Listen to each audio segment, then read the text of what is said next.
tema centrale del programma e dei primi consigli dei ministri sarà l'autonomia.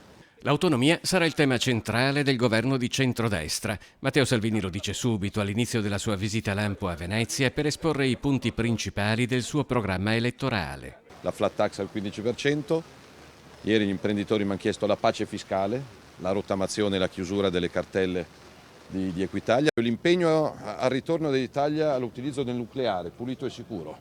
Secondo me è doveroso. L'impegno a completare le infrastrutture ovunque siano ferme e a partire con i lavori del ponte sullo Stretto di Messina, che si finanzia solo da privati.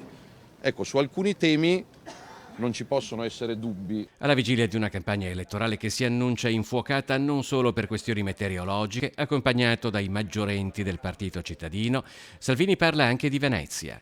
Su Venezia città c'è il tema della legge speciale per Venezia, che sostanzialmente è arrivata al traguardo.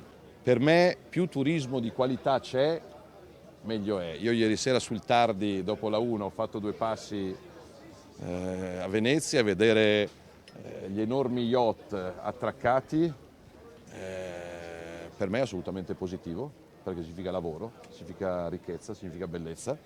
E quindi, ovviamente occorre turismo di qualità, non occorrono le orde barbariche. Per me Venezia è un museo e quindi al museo di solito paghi il biglietto d'ingresso. Dopo alcuni selfie in piazza San Marco, per Salvini è già tempo di partire, ma assicura che prima del voto non mancheranno altre visite in laguna. Sicuramente ad agosto ci rivedremo, poi ci rivedremo anche al festival, ma lì sarò ospite perché ci sarà in concorso il docufilm della mia compagna e quindi sono ben contento di tornare al festival.